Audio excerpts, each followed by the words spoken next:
Hello, this is Vicky Sinha from normal talk. आज का podcast हमारा बहुत ही स्पेशल होने वाला है क्योंकि आज जो गेस्ट हमारे बीच में आए हुए हैं वो अपने आप में एक सक्सेस का एक डेफिनेशन है। अगर मैं बात करूं तो उनको कई अवार्ड्स मिल चुके हैं, जैसे कि B.R. Ambedkar national award, arc of excellence award, supreme national award and golden achiever award as best PR company, और इसके साथ और भी।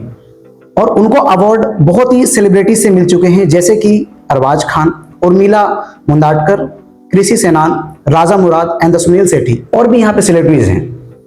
अगर हम बात करें तो एक इंसान इतना सक्सेस होने के बाद अपने फैमिली को भी लेके साथ में चलता है। तो I would like to invite mister Ankit Nagpal, और हम उनसे ही जानेंगे कि उन्होंने फ्रॉम स्टार्टिंग कैसे किया इसको, और एक्चुअली में वो उनका काम क्या है। Hello sir. Hi Vicky. How are you, sir? Very well, and thank you so much for inviting me here at your podcast. And thank you so much you, sir, actually. Just you give me valuable time, sir.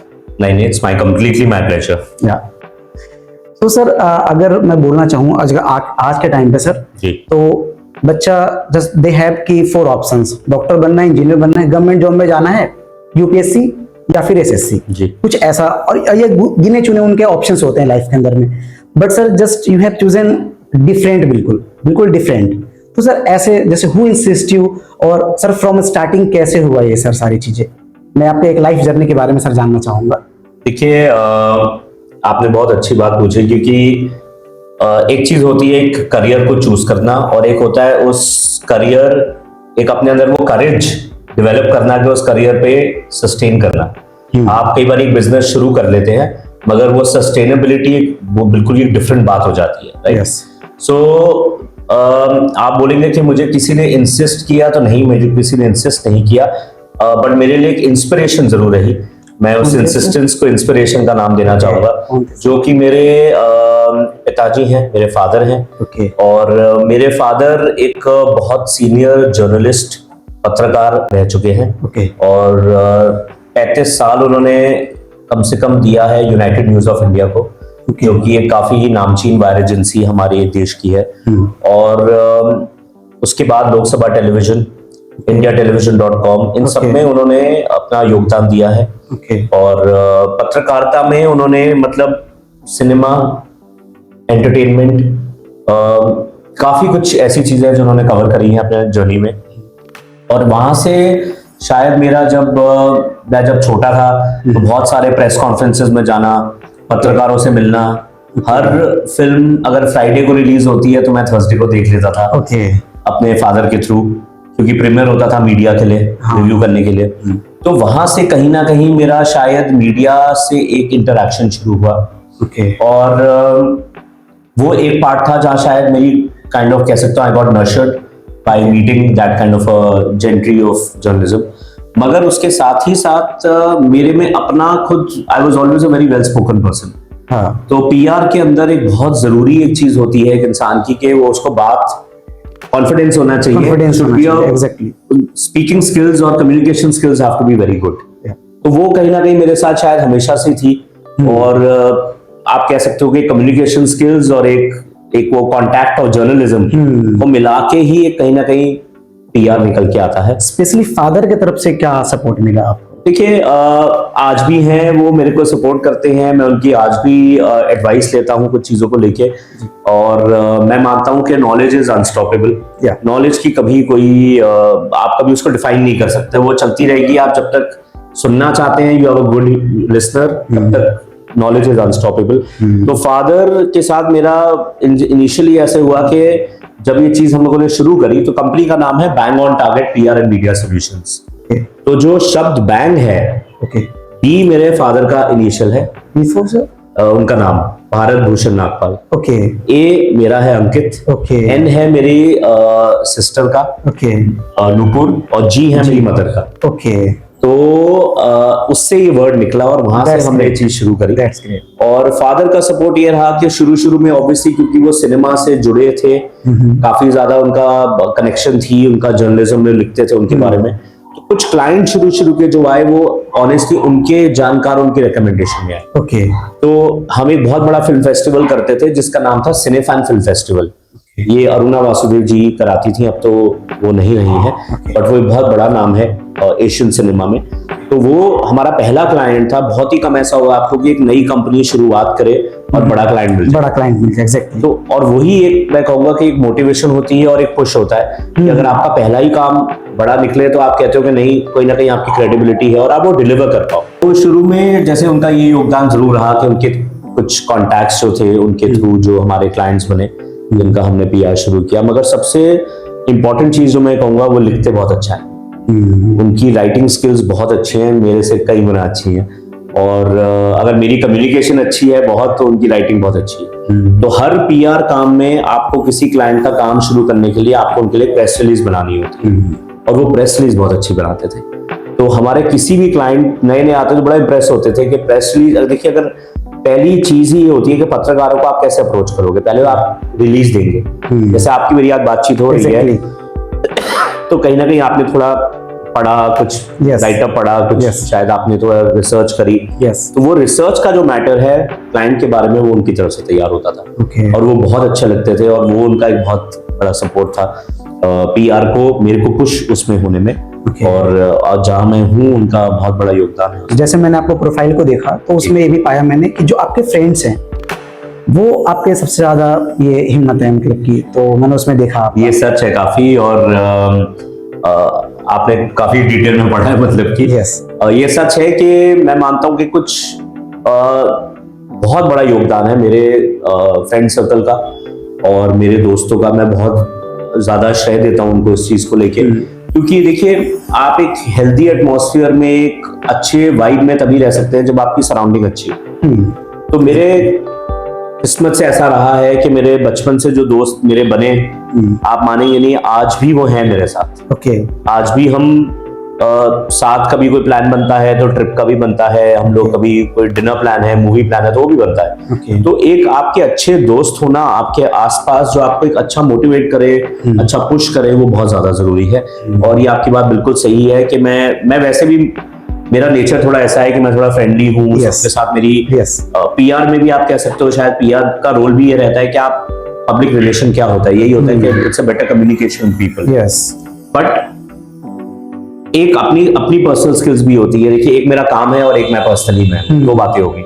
तो काम अपनी जगह है, personally भी I am very friendly with people. तो अगर मैं, but यही है कि हर इंडस्ट्री में हर जना आपका एकदम दोस्त भी नहीं बन सकते। और तो eight the end of the day आप किस चीज पे फॉल बैक करते हो, अपने चाइल्डहुड फ्रेंड्स पे। और वो होना बहुत ज्यादा जरूरी है, कि मैं बहुत ऐसे लोगों को जानता हूँ जो लोग के ज्यादा फ्रेंड्स नहीं होते या बहुत लिमिटेड फ्रेंड्स होते हैं, तो कहीं ना कहीं मुझे लगता है कि वो नॉलेज लिमिटेड हो जाती है। मैंने अपने दोस्तों से कितना कुछ सीखा होगा, शायद उन्होंने मुझसे बहुत कुछ सीखा होगा, तो कहीं ना कहीं वो कहीं पे ऐसी बात कर रहे होंगे और शायद मुझे उसका श्रेय दे रहे होंगे। तो it is always a two way communication. तो बिल्कुल सही आपने इस चीज को आका है कि दोस्त मेरी लाइफ में बहुत मैटर करते हैं, और खास करके जो चुनिंदा कुछ दोस्त हैं मेरी लाइफ में जो बहुत इंपॉर्टेंट है मेरे। सर इसमें एक और चीज पूछना चाहूंगा कि एग्जैक्टली सक्सेस का मतलब क्या होता है? क्या इसका कोई ऐसा है, एंडिंग है सक्सेस का? देखिए विकी जी, सक्सेस का कोई एंड नहीं है मेरे हिसाब से। जैसे बहुत लोग कहते हैं कि एक सेटिस्फैक्शन ऑफ मनी, जैसे बहुत लोगों को एंड नहीं है। कुछ लोग कहते हैं कि जी आपके पास हजारों आ गए तो आप लाखों की चाह रखते हो। ज्यादातर मैं लोग बता रहा हूँ, कुछ लोग अलग भी हो सकते हैं। कुछ लोग कहते हैं कि हमें पैसे की इतनी नहीं है, हम अपने बेसिक नेचर पे ज्यादा, या अपने कुछ जो चीजें एक अपब्रिंगिंग है उस पर ज्यादा बिलीव करते हैं। Money is not important, but बहुत कम आपको ऐसे परसेंटेज मिलेगी। अब ज्यादातर लोग ऐसे हैं जिनको आप हजारों कमाने लग गए तो लाखों की चाय, लाखों कमाने लग गए तो करोड़ों की चाय, करोड़ों कमाने लग गए तो अरबों की चाय। तो वो भी एक ऑनगोइंग प्रोसेस है जो कि एंडलेस है। सिमिलरली मैं कहूंगा कि सक्सेस भी एक ऐसी चीज है जिसको आप कभी कह नहीं सकते कि मैं इस मुकाम पे पहुंच गया और ये मेरे लिए काफी है। Is there any particular definition of success? मैं उस पे आपके इसके भी आपको मैं आंसर करूंगा, बट मैं एक लाइन बस उस पे कहना चाहूंगा कि सक्सेस, जैसे मुकाम की मैं बात कर रहा था, यस जिस दिन आप एक अपने आप सक्सेस का आप एक एंड आप डिफाइन कर देंगे कि मैं इस लेवल पे मेरा सक्सेस है, तो आपकी ग्रोथ उधर खत्म हो जाएगी, यस क्योंकि आपके अंदर कोई मोटिवेशन ही नहीं है, आपके आगे और कुछ करने की चाह ही नहीं रही। इट्स लाइक एक बंदा आज बैठ के बात बोल दे कि मैं इस चीज के बाद रिटायर हो जाऊंगा। है कुछ लोग सोचते हैं कि मैं इस टाइम के बाद रिटायरमेंट ले लूंगा, बट रिटायरमेंट के बाद भी लाइफ में वो कुछ ना कुछ करते हैं। Retirement is just a word to define a certain part of your professionalism, that you say कि इतने लेवल पे अब मैं ये चीज नहीं करूंगा, बट ऐसा तो नहीं कि वो लाइफ में कुछ करना छोड़ देते हैं। मैं कहता हूँ शायद उसके बाद एक उनका पैशन हो गार्डनिंग करने का, शायद गवर्नमेंट जॉब में रहे इतने साल मान लीजिए, और उसके बाद का गार्डनिंग मेरा पैशन है, गार्डनिंग में चले गए। कितने लोग हैं जिन्होंने अपना काम, जो अपनी रिटायरमेंट ले ली, उसके बाद और एक नया बिजनेस छोटा सा अपना शुरू किया। तो success I think has no definition to end, उसकी कोई एंडिंग नहीं है मेरे हिसाब से। वो आपको एक, आप इंसान हैं, आपका माइंड जीवित रखना है और आपको अपना माइंड सही उसमें रखना है, तो मेरे हिसाब से आपको you should carry on, it should not be and. दूसरा सवाल आपने ये पूछा कि एक सक्सेस की अगर कोई डेफिनेशन है, यस पर्टिकुलर डेफिनेशन। देखिए मैं, बहुत लोगों के अपने वे अपने तरीके हैं सक्सेस की डेफिनेशन के लिए। मैं ये मानता हूं मेरे लिए, मैं अपने लिए बोलना चाहूंगा, किसी और के लिए बोलना मेरे लिए शायद सही नहीं होगा। मेरे लिए सक्सेस की डेफिनेशन ये है कि मैं अगर अपने आप को शीशे में देख के ये प्राउड फील कर सकूं कि मैंने जो चीज अचीव करी है, वो चीज मुझे कहीं भी मुझे लेट डाउन नहीं करती। मैं अपने आप को देख के प्राउड फील कर सकूं, अपने आप को कहीं पे देख के मैं ये चीज देख सकूं कि मैंने ये चीज अचीव करी है और एक अच्छे तरीके से अचीव करी है, कोई गलत काम में नहीं, कोई गलत चीज में नहीं, कोई किसी को नीचा दिखा के नहीं। मेरे लिए तो सक्सेस ये भी है अगर आप ग्राउंडेड हैं।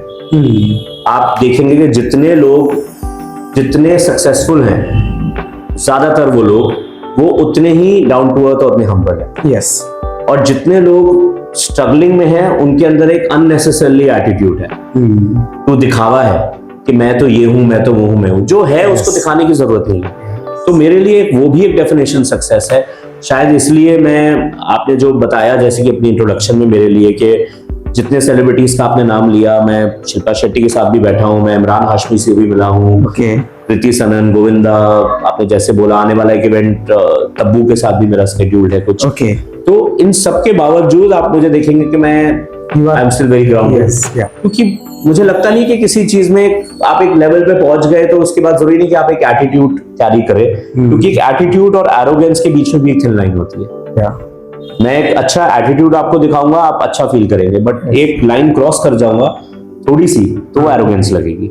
सो आई थिंक सक्सेस हर एक के अपने थॉट प्रोसेस में अलग होता है। मेरे लिए शायद मैं ये मानता हूं कि one, to be grounded, and second I think is that मैं अपने आप को देख सकूं और एक अपने आप को थ्रू एंड थ्रू देख सकूं जिसमें मुझे किसी चीज की कोई रिग्रेट ना हो। मैं मानता हूं मेरे लिए वो सक्सेस। वैसे सर पर्टिकुलर आपकी कंपनी क्या काम करती है? देखिए मेरे वर्टिकल्स हैं 2-3। मैं पहली बात तो मैं बिलीव नहीं करता इतना पार्टनरशिप काम में। कुछ लोग होते हैं जो पार्टनरशिप में 2 पार्टनर्स 3 पार्टनर्स मिलके काम करते हैं। मैं ऐसा मानता हूं कि उस पार्टनरशिप में या तो कभी ना कभी या तो रिश्ता खराब हो जाता है या बिजनेस। तो मैंने ऐसा बिलीव किया है आज तक। वैसे तो हो सकता है मेरा माइंड आने में, जैसे मैंने कहा सक्सेस की कोई डेफिनेशन नहीं है, क्या पता मैं करने भी लग जाऊं exactly. किसी के साथ मिलकर। बट जो मैंने अभी तक अपनी जो कंपनियां चला रहा हूं, मेरी सोल प्रोप्राइटर है।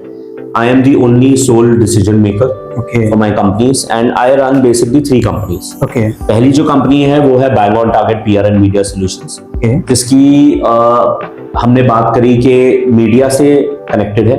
जितने भी न्यूज़पेपर्स हैं, मैगजीन्स हैं, टीवी चैनल्स हैं, रेडियो चैनल्स हैं, ब्लॉगर्स हैं, इन्फ्लुएंसर्स हैं, इन सबसे एक पीआर कंपनी के बहुत अच्छे रिश्ते होते हैं, बहुत अच्छे ताल्लुकात होते हैं।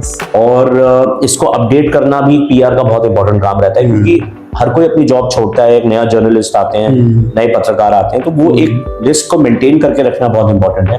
तो पीआर कंपनी का मेजर काम है, अगर मैं एक लाइन में बोलूं तो किसी को बनाना या किसी को बिगाड़ना। अब वो इंसान के ऊपर है कि वो उसकी नीयत क्या है, बट हम कोशिश करते हैं कि एक प्रोफाइल को एनहांस ही करें और उसको और बेटर करें, और उसका एक मीडियम रहता है मीडिया, जर्नलिज्म, मतलब के पत्रकार। और आजकल इन्फ्लुएंसर्स, ब्लॉगर्स, अब जैसे कुछ मेरा फूड का क्लाइंट है तो हम फूड इन्फ्लुएंसर्स को टारगेट करते हैं, फूड कॉलम्स को करेंगे। कोई आर्ट का है, कोई क्रिटिक है तो म्यूजिक क्रिटिक्स होते हैं, तो पत्रकार सिर्फ म्यूजिक के ऊपर लिखते हैं तो उनको टैप किया जाता है। कोई एनवायरनमेंट के ऊपर है, कोई कुछ अलग अलग सेगमेंट्स, अलग अलग कैटेगरीज हैं। तो पीआर का मेजरली ये काम रहता है, जो कि मेरी कंपनी को ऑलमोस्ट, अब आप ऑलमोस्ट हो गए 24-25 साल। फिर दूसरी वर्टिकल जो थी, पीआर करते करते मैंने बहुत से ब्यूटी पैजेंट्स का पीआर किया, जो कॉन्टेस्ट होते हैं फैशन के, ब्यूटी पैजेंट्स, जैसे आप देखते हैं मिस वर्ल्ड, मिस इंडिया, ऐसे टाइप के। तो ऐसे डोमेस्टिकली भी इंडिया में बहुत सारे पैजेंट्स और होते हैं अलग अलग ब्रांड्स के। तो मैंने उनका पीआर करना शुरू किया, और उनका पीआर करते करते मुझे रियलाइज हुआ कि एक बहुत बड़ी मार्केट बीच में मिसिंग थी। वो ये थी कि वो बच्चे जो मॉडलिंग में आते हैं वो ग्रूम्ड ही नहीं होते थे। मॉडलिंग सिर्फ इसलिए नहीं है कि आप सुंदर दिखते हैं या आपकी हाइट अच्छी है या आपकी पर्सनालिटी अच्छी है तो आप मॉडल बन जाएंगे। एग्जैक्टली उसके अंदर में क्या चाहिए सर? देखिए, model is a complete package. तो मैं आपके दोनों सवाल को एक ही जवाब में देना चाहूंगा कि जब मैंने ये चीज मिस आउट किया, कि मैंने देखा कि बीच में एक गैप है इस चीज का, और तब मैंने इस चीज को रियलाइज किया कि we should open a grooming academy. वो आपके सवाल का मेरा आंसर है कि मेरी दूसरी कंपनी जो है वो है groom to bloom by Ankit Nagpal. So groom to bloom. तो इस अकेडमी का पर्पस ये है, अब आपका दूसरे सवाल इसमें आ जाता है कि पर्पस ये है कि एक मॉडल को बनने के लिए मेरे हिसाब से सिर्फ हाइट नहीं चाहिए, सिर्फ लुक्स नहीं चाहिए। आपको कम्युनिकेशन आपकी अच्छी होनी चाहिए, आपकी पर्सनालिटी होनी चाहिए, आपकी एक ऑरा होना चाहिए, आपकी वॉक अच्छी होनी चाहिए, आपका बॉडी पोस्चर अच्छा होना चाहिए, आपकी फिटनेस अच्छी होनी चाहिए, आपका कॉन्फिडेंस बहुत जरूरी है, आपको कैमरा शाय नहीं होना चाहिए। बहुत से लोग हैं जो कैमरा से घबरा जाते हैं, बहुत से लोग हैं जो बहुत से लोगों में घबरा जाते हैं बात करने में, कॉन्फिडेंस नहीं है, कम्युनिकेशन नहीं है। तो एक मॉडल एक कंप्लीट पैकेज है मेरे हिसाब से। अगर कोई ये सोचता है कि मेरी जो होता है, जो कुछ मॉडल सोचते हैं कि हम गुड लुकिंग है, हमारी हाइट अच्छी है, हमारे अंदर एक एक्स फैक्टर है तो हम मॉडल बन जाते हैं, बट फायदा नहीं, क्योंकि आपकी लुक से काम नहीं चलेगा ना। आपको काम नेटवर्किंग से आएगा, आपकी कॉन्फिडेंस से आएगा, पोजिंग से आएगा, वॉक कैसे करते हैं रैंप पे, उस पर बहुत फर्क पड़ता है। वो हमारी अकेडमी पूरा कंप्लीट आपको मेकओवर करती है, पूरा चेंज करती है, और वो होने के बाद ही हम उनको प्रमोट करते हैं। और थर्ड कंपनी जो है वो एक सेलिब्रेटिंग लाइफ करके एक प्रीमियम मेंबरशिप है, जो कि बेसिकली सोशलाइट्स और दिल्ली के जो हुज हू हैं, जितने दिल्ली के नामचीन लोग हैं जो मेरे इवेंट्स अटेंड करते हैं, तो उनके साथ एक मेंबरशिप है मेरी, कि वो साल में, जैसे मैं भी अब हर इवेंट में हर किसी को नहीं इनवाइट कर सकता, हर इवेंट की एक अपनी रिक्वायरमेंट होती है। तो हम लोग यही करते हैं कि वो जो मेंबर्स हैं वो प्रायोरिटी में होते हैं। तो इस मेंबरशिप में उनकी बेनिफिट्स भी बहुत सारे हैं, मीडिया कवरेजेस हैं साल की, गेस्ट ऑफ ऑनर्स हैं, बहुत और कुछ चीजें हैं। जैसा कि आपने बताया कि आप बहुत पॉलिश करते हैं जो मोल्डिंग में आते हैं, बहुत क्रीमी करके आप उनको बाहर निकालते हैं, राइट? सो सर, एक क्वेश्चन है आपका कि we see the 30-second red carpet clip, but what does the 12 hours lead up to that the moment actually look like? आप ये सवाल मैं समझ पाऊं तो आप ये कह रहे हैं कि फाइनल रिजल्ट जो रेड कार्पेट का है वो तो दिख जाता है, उसके पीछे की मेहनत क्या है। तो बहुत ही इंटरेस्टिंग आपने इस सवाल को पोर्ट्रे किया है।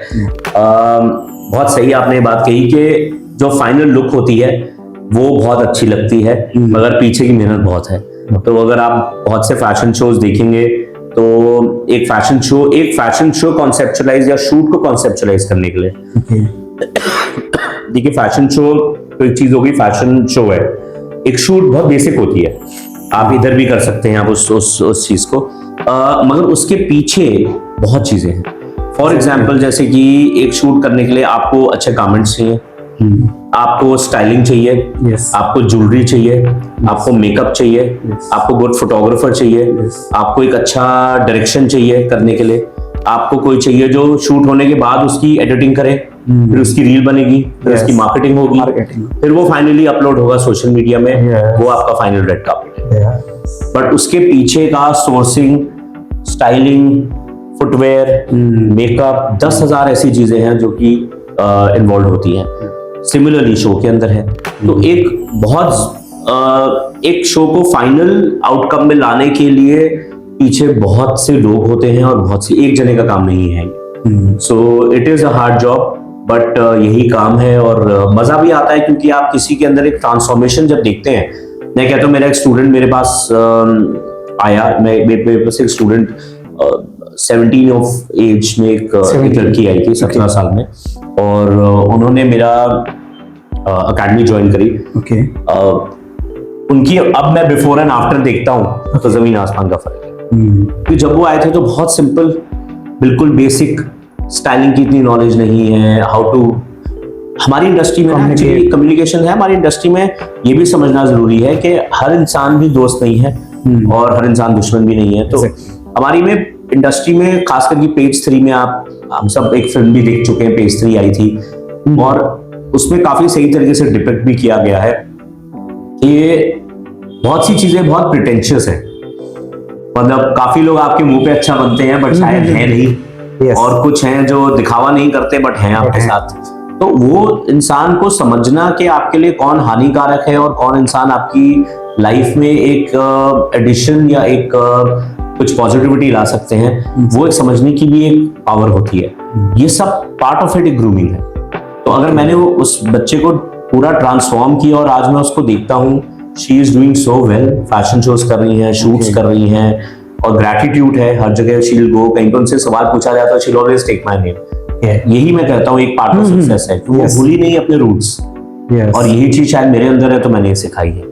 तो आप बिल्कुल, आप ठीक कहते हैं कि red carpet is beautiful. It's मतलब इसका जवाब मैं एक सिंपल चीज में और आपको देता हूँ। हम लोग फिल्म फेयर अवार्ड्स देखते हैं, हम स्टारडस्ट अवार्ड्स देखते हैं चैनल पे।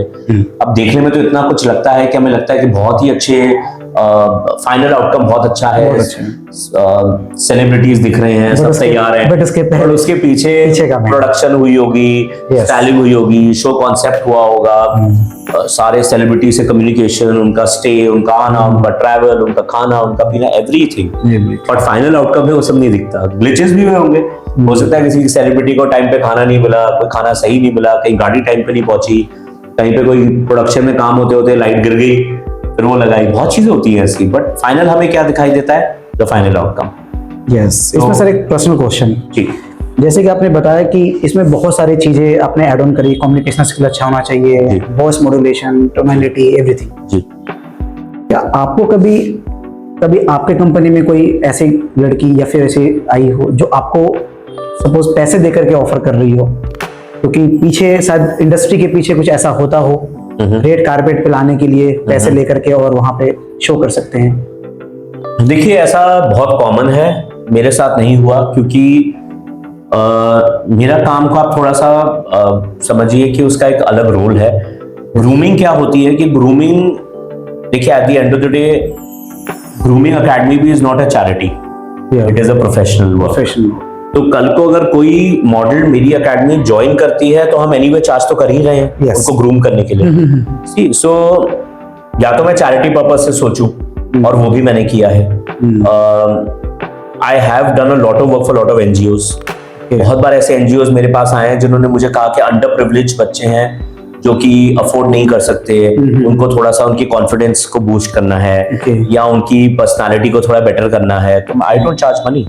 ये मेरा एक सोशल वर्क है, ये मेरी तरफ से एक सोशल ऑब्लिगेशन है, जो मैं कहीं ना कहीं इतना कुछ कर रहा हूं तो मैं कहीं सोसाइटी को कुछ तो दूं वापस।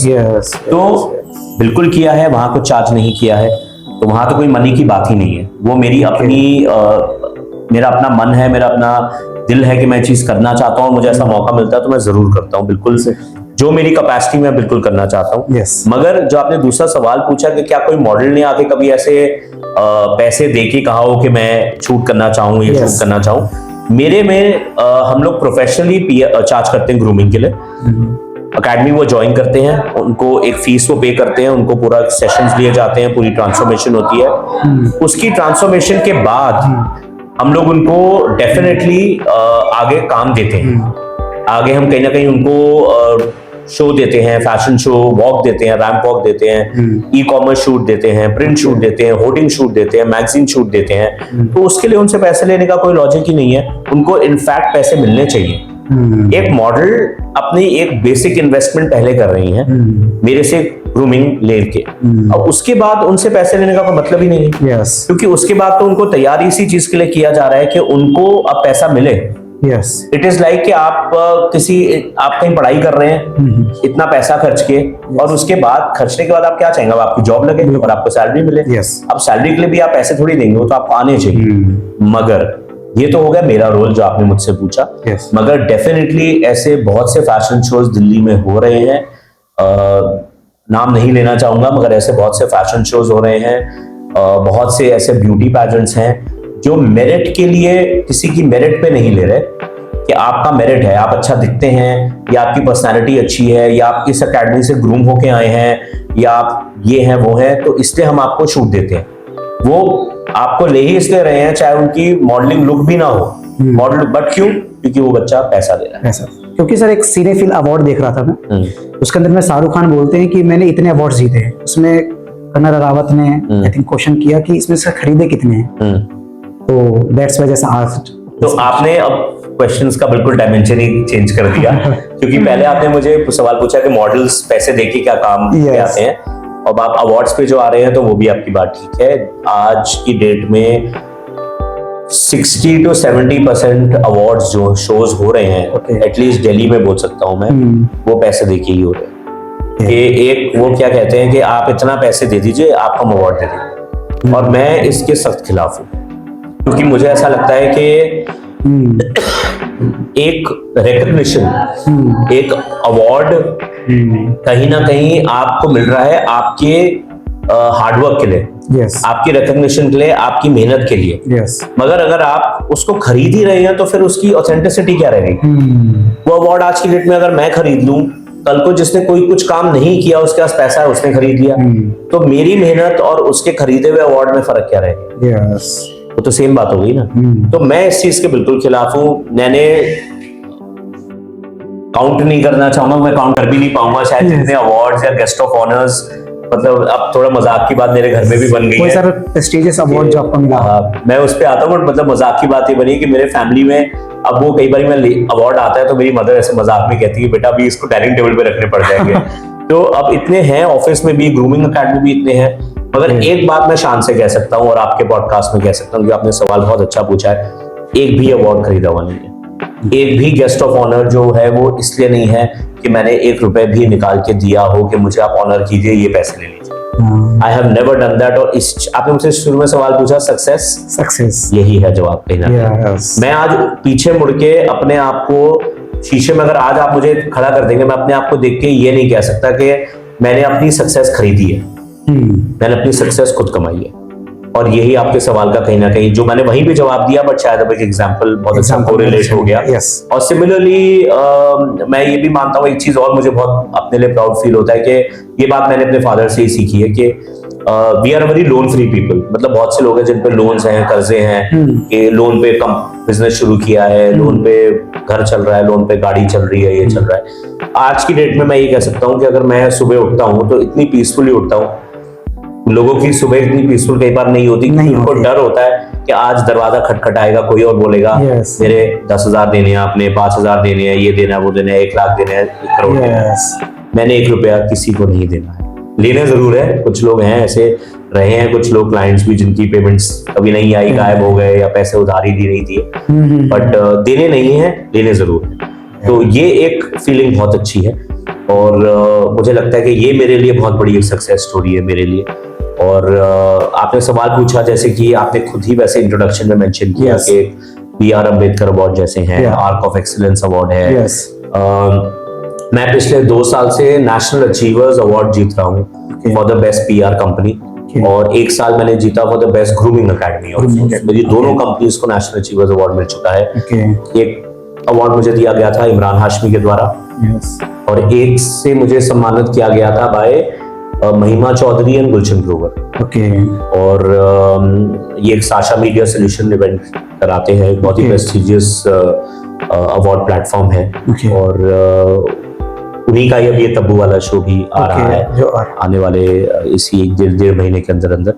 तो अब वो भी एक बहुत अच्छा तरीका रहता है कि आप एक नॉमिनी अपना भेजते हैं जैसे मैं अपना भेजूंगा अभी अपना एक नॉमिनेशन जैसे प्रॉपर अवार्ड में होता है, और फिर उसमें से चूज किया जाता है। ये नहीं कि किसी ने पैसे दिया तो वो नॉमिनेशन भेजी जाती है, तो वो भी हम भेजेंगे इस बार भी, देखते हैं फिर। आपके जॉब में कोई अनग्लैमरस पार्ट्स? अनग्लैमरस यानी question is this कि what is the most unglamorous part of your job अच्छा। that public never sees actually? अच्छा, the not glamour, Yeah. मतलब जो ग्लैमरस इतना नहीं है। जो पब्लिक उसको देखती ही नहीं है। देखिए, हमारा काम फाइनली पब्लिक को दिखाने का ही है, तो सारा काम ही बड़ा ग्लैमरस है। नॉन ग्लैमरस काम सारा बैक स्टेज ही रहता है, बैक स्टेज रहता है, जिसको हम लोग BTS भी कहते हैं, बिहाइंड द शूट कह लीजिए या बिहाइंड द कैमरा कह लीजिए। कि सामने देखिए हर चीज ग्लिटर आर्टी है, ग्लैमर है, बहुत चीज बिल्कुल ही चमक रही है सोने की तरह। वो काम है PR का यही। राइट, किसी कोई क्लाइंट है जो काम बहुत अच्छा इंडस्ट्री में कर रहे हैं, बट उसको और चमकाना PR का काम है। So at the end of the day non glamorous काम में यही रहूंगा कि बिहाइंड द वर्क जो हमारे काम रहते हैं, जो एक अप्रोच रहती है उस चीज को अचीव करने के लिए, उसमें कोई ग्लैमर नहीं है, उसमें आपका हार्डवर्क है बेसिकली। कई बार अब मेरे काम में आप ले लीजिए कि मेरे लिए बहुत मुश्किल है कि मैं जिस काम में मैं हूँ विकी, मैं उस काम में कभी भी, आप मुझे काफी बार पहले भी मिल चुके हैं, आपने कभी मुझे शैबली ड्रेस नहीं देखा होगा। मतलब कभी ऐसे नहीं देखा होगा कि मैंने कोई बिल्कुल ही बाल ठीक नहीं है मेरे, या you know I am not wearing good clothes, या मैंने अच्छे जूते नहीं डाले, या अच्छे जूते doesn't mean brands by the way, what I mean is you have to be well dressed. मेरा काम ऐसा है दैट अगर मैं ही शैबली ड्रेस्ड हूँ, या मेरी ही कम्युनिकेशन या मेरी अप्रोच लोगों को लेके ठीक नहीं है, तो मैं सिखाऊंगा क्या? मेरी एकेडमी है। सो इट्स लाइक कोई इंसान अगर कोई चीज सिखा रहा है और वो खुद ही उसमें माहिर नहीं है, तो फिर आपको डाउट होगा उस जगह से कुछ सीखने में भी। तो मेरे एटिकेट्स और मेरी अपनी खुद की एक आउटकम जो एक ग्लैमरस आप जो कहेंगे वो जरूरी है, वो रहता भी है, बट मेरे से फेक रहना बहुत मुश्किल काम है, मैं नहीं रह सकता हूँ। मैं बहुत स्ट्रेट फॉरवर्ड इंसान हूँ, और कई बार ये बैकफायर भी करता है, क्योंकि इंडस्ट्री में कहते हैं हमारी के थोड़ा सा मीठा कहते हैं, मीठी छुरी भी, मीठा वैसे भी रहना पड़ता है। मीठा इन द सेंस कि you have to be sweet with people जिनको आप नहीं भी पसंद करते। मैं थोड़ा सा ऐसा नहीं हूँ, मुझे नहीं पसंद को तो नहीं पसंद कोई, मैं उनको हाय या हेलो करने की भी इतनी तकल्लुफ नहीं उठाऊंगा। कर्टसी ठीक है, बट दैट्स इनफ। मैं फेस पे झूठा नहीं बन सकता, so there are no grey shades for me, black और व्हाइट। मैं हमेशा कहता हूँ where there is smoke you will never find Ankit Nag. और सर इस टॉक के लास्ट में सर, कि अगर आज के यूथ को अगर सक्सेस होना है तो उसको क्या करना चाहिए? हार्डवर्क, एक ही शब्द है मेरे पास। कोई भी चीज शॉर्टकट से नहीं मिलती।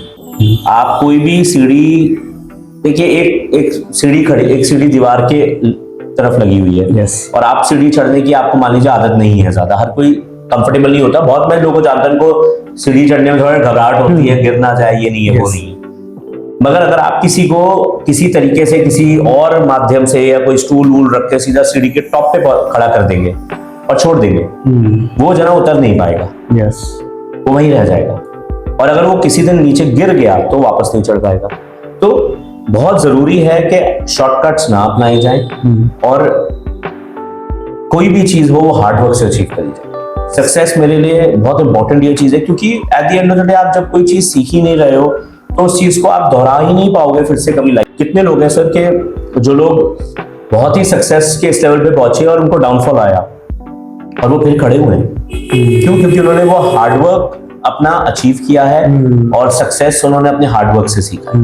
अपॉर्चुनिटीज आती हैं, अपॉर्चुनिटीज को ग्रैब करना बहुत आसान काम है, बट कुछ अपॉर्चुनिटीज को आप ग्रैब तो कर लेते हैं, बट आपको ये चीज समझ में नहीं आती कि उसके रेपरकशंस बाद में क्या आएंगे। तो बेटर ये है कि आप चीज को धीरे धीरे आगे चढ़िए। मैं कहता हूं आप सीढ़ी का एक लैडर चढ़ते हैं, आप एक छोड़ के दूसरा चढ़ जाओ, दूसरा छोड़ के तीसरा चढ़ जाओ। मैं ये समझ सकता हूं कि आपको करियर में जंप मिल रही है, राइट, वो समझ में आ रही है, बट आप सीधा टॉप पे जाना चाहते हो, वो मेरे ख्याल से success hard working. Sir you have to be hard working. कोई भी काम अचीव करने से पहले आपको उसको सीखना जरूरी है। जो चीज आप सीख ही नहीं पाए जिस चीज को, उस चीज को आप फिर कैसे दोहरा पाओगे लाइफ में, अगर आपको कभी या सिखाना भी हो किसी को तो। So I think hard work is very important for anyone to be successful. और ये मेरे ख्याल से मंत्रा लाइफ में मेरे हिसाब से it's a life time thing. मैं कहते हैं ना, नई नई जनरेशन आ रही है, अब जेनजी आ रहा है, कुछ अल्फा वो है, Yes. ये सब सारी चीजें हैं, अल्फा गामा ऐसा कुछ। जो भी कुछ है। Eight the end of the day सबका मूल मंत्र यही है कि आपको सक्सेसफुल होना है तो आपको हार्ड वर्किंग होना होगा। Yes. और मेरा एक बस एक लाइफ में मेरा एक कोट है जो मैं आपका चीज पे बोलना चाहूंगा कि जिंदगी में ना हर चीज वेरी कम्पिटिटिव होती है। कम्पिटिटिव मतलब लाइफ में हर चीज में कंपटीशन है। Yes. आपके करियर में भी होगी, अगर Yes. आप जिस काम में हैं और भी आपके जैसे कुछ सेम काम कर रहे होंगे, Yes. मेरे जैसे भी सेम काम कर रहे होंगे। Yes. लाइफ में हर चीज में कंपटीशन है और कंपटीशन होना बहुत जरूरी है। जरूरी। Very important to be competitive is very important. मैं सिर्फ ये कहता हूँ कि लाइफ में एक रेस है, जीतनी है किसी से आपको। Yes. वो रेस जीतने का सोचिए, दूसरे को हराने का नहीं। Yes. ये माइंडसेट बहुत फर्क है। अगर कल को आप और मैं किसी कंपटीशन में लग जाते हैं, या आपने भी एक एकेडमी खोल ली, मैंने भी खोल ली, मेरी तो चल ही रही है, मैंने कहा मुझे आपसे बेटर करना है, तो मेरा अप्रोच ये होना चाहिए कि मुझे एक चीज को अचीव करना है। वो अप्रोच यही होनी चाहिए कि मुझे विक्की को हराना है। Exactly. रिजल्ट सेम ही है, आपको हराऊंगा तो मैं अचीव कर ही लूंगा, बट माइंडसेट क्लियर होना चाहिए और आपका माइंड क्लीन होना चाहिए। मैं वो चीज को जीतना चाहूंगा, दूसरे को हराना नहीं। Yes, क्योंकि सर एक मेरा भी कोट है कि use your smile to change the world, don't let the world change your smile. तो यही है लाइफ के अंदर में कि हमें एक तो सर प्रिविलेज जो लोग हैं, प्रिविलेज जो हैं, तो क्या सर वो मेरा क्वेश्चन ये है, एक लास्ट क्वेश्चन आपसे और पूछना चाहूंगा क्योंकि बहुत अच्छा आप जवाब दे रहे हैं। नहीं प्लीज जी। तो सर जो प्रिविलेज हैं, क्या उनका उसको फायदा उठाना चाहिए, जो जिस चीज से प्रिविलेज है, लाइक कि कोई भी इंसान सक्सेस जब हो पाता है जब उसके पास लाइक मनी प्रॉब्लम किसी के पास ना हो, या फिर ग्राउंड लेवल रूट लेवल से उनके पास एजुकेशन नहीं है, या बहुत सारी चीजें। तो एक बार ऐसा मतलब कि एक जो रूट लेवल से स्टार्ट कर रहा हो और एक आप बोल रहे हैं कि एक जंप मार रहा है, लाइक ऐसा कुछ, सर उसमें क्या बताएंगे आप? क्योंकि जी देखिए, एक चीज होती है आपने एक शब्द यूज किया, अपनी चीजों को ऑलरेडी जैसे कि है यूज करना, प्रिविलेज है। प्रिविलेज्ड। यस। देखिए एक फर्क होता है प्रिविलेज्ड और एक शब्द होता है मिसयूज। प्रिविलेज होना मुझे लगता है कोई प्रॉब्लम नहीं है। हम लोग सिनेमा में, बॉलीवुड में हम लोग कितनी बार ये बात करते हैं अबाउट नेपोटिज्म कि किसी के कोई एक्टर हैं, उनका बेटे को प्लेटफॉर्म जल्दी मिल गया। मगर मैं ये कहता हूं कि क्या प्रॉब्लम है, मुझे नहीं लगता कोई प्रॉब्लम है। अब उनके फादर ने जो किया, अब उसमें अब उनको शायद पता भी नहीं होगा फादर को कि उनका बेटा शायद एक्टर 2 साल का बच्चा एक्टर बनेगा भी कि नहीं, क्या पता वो बड़े होके बोलेगा मुझे तो फुटबॉलर बनना है। तो उनको थोड़ी पता, वो तो अपना काम करते जा रहे हैं, राइट। अब मैं आज की डेट में मैं अपना काम कर रहा हूँ, बट वो एक एक्टर अपना काम कर रहा है, अपना करियर बना रहा है। अब उसके बीच उनका बेटा या बेटी जो भी है, बच्चे हैं, और वो इसी लाइन में जाना चाहते हैं, मान लीजिए शायद इसलिए भी जाना चाहते हैं कि इजी प्लेटफॉर्म भी होगा, ये भी एक लॉजिक है, और एक इंटरेस्ट भी होता है। अब उसके लिए आप और मैं नहीं होते जज करने वाले, मगर अगर कोई उस लाइन में जाना चाह रहा है और उसको एक प्लेटफॉर्म ऑलरेडी मिल रहा है, जिसको आप कह रहे हैं प्रिविलेज्ड, मैं कहता हूं मुझे कोई प्रॉब्लम नहीं है, मुझे लगता है ये बिल्कुल ठीक है। मगर मैंने आपको दूसरा शब्द बोला, मिसयूज। अगर आप अपने प्रिविलेज को मिसयूज करने लग जाएंगे तो मुझे लगता है प्रॉब्लम है। आप अपने प्रिविलेज को सही तरीके से यूज करिए, अपने लिए, अपनी ग्रोथ के लिए, दूसरे को नीचा दिखाने के लिए नहीं।